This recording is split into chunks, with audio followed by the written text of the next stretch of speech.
There was a time in which Tomb Raider reigned supreme. No other game combined platforming, action, and puzzle solving as well as it did. However, something happened as time went by. The quality of the series started to drop.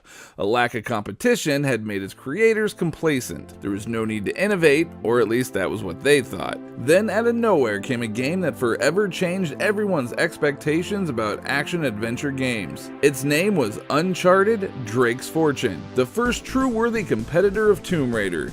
It won our hearts with its incredible design, breathtaking action, and the charisma of its protagonist, Nathan Drake. Of course, its rounding success demanded another one. Does the sequel live out to the expectations?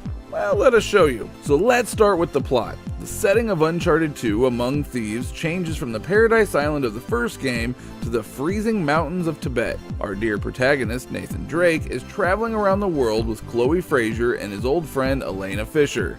He's following a trail of clues left by Marco Polo to find the legendary Chintamani Stone and Shangri-La. The main antagonist this time is a Serbian warlord in this army of ruthless mercenaries. As you can see, the story is nothing you haven't seen before, but that's okay. The pacing flows nicely and the action and suspense are good enough to keep you nailed to your chair. That's everything we ask for in these types of stories. Now let's jump to the main dish, which is the gameplay. To be honest, you won't find much innovation in this department, but this is one of those cases in which if something isn't broken, well then don't change it. Instead, the developers have focused all of their efforts into polishing an already great experience. When it comes to the action, they've significantly increased the number of weapons to add more variety to the combat, which is appreciated, but where it really shines is in the AI and animations. In combat, when you shot enemies, they stagger, they stumble, they shake, etc. In other words, they react how a regular human being would act if they were shot. Oh, and you no longer need 10 bullets or more to take them down. That said, as spectacular as the fights are, they do tend to get a little repetitive towards the end. The platforming is improved with better animations that made it look more fluid and realistic. Although a linear game, it rewards exploration with plenty of secret trophies hidden all over the game. However, we have to say that controls are not as precise as we would like, feeling clunky sometimes, and puzzles are challenging without being frustrating, which works just fine. It's an action-adventure game first and foremost. What about the multiplayer, you ask? Well, for a game that was sold on being a single-player experience with a multiplayer attached, we were pleasantly surprised at the sheer variety and depth of the mode. There was enough to keep someone busy for weeks. It had both competitive and cooperative multiplayer. Players could choose their character models.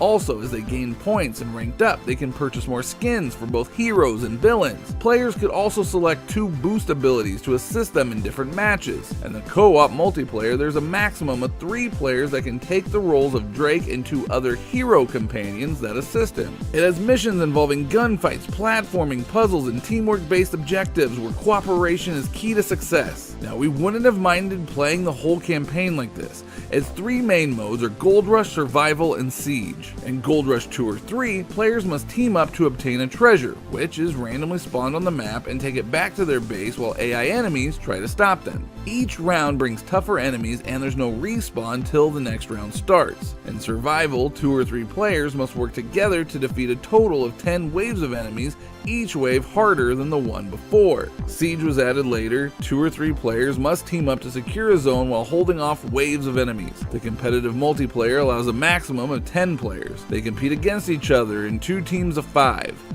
There are 6 competitive modes, some classic and some more specific to the game: Deathmatch, Plunder, Elimination, Turf War, King of the Hill, and Chain Reaction. Now, Deathmatch has 2 teams of 5 that must kill each other, and victory is achieved when a certain number of points is reached. One team acts as the heroes and the other obviously as the villains. Plunder is like the traditional capture the flag game mode. Each team must capture the treasure from a central point in the map and return it to their base. The player carrying the treasure moves more slowly, but they can choose to throw the treasure away whenever they want to pass it to a teammate or to keep it out of the reach of the enemy. Elimination has 2 teams of 5 players against each other with the objective of killing everyone on the other team. The main difference with Deathmatch is that players do not respawn. The goal is to eliminate the other team 3 out of 5 times. In Chain Reaction, the players must capture posts, but it must be done on a specific order. In King of the Hill, the players must stay in the hill to score points while the enemy team tries to kick them out and do the same. Now all of this is well and good, but what was the one thing that set this game apart? What made critics name it the Game of the Year and one of the best games ever made? Well, the answer is how the game made you feel like you were playing in a movie. From astonishing graphics to realistic animations and a narrative that had nothing to envy from a blockbuster, every element worked together perfectly to make you truly believe you were seeing a movie. Uncharted 2 Among Thieves was the game that raised the bar and showed everyone that video games had nothing to envy from their older brother, the movies. And that's why we think it more than deserves its place in history. So tell us in the comments below if you agree, if you disagree, and as always, we hope to see you here in Game Domain.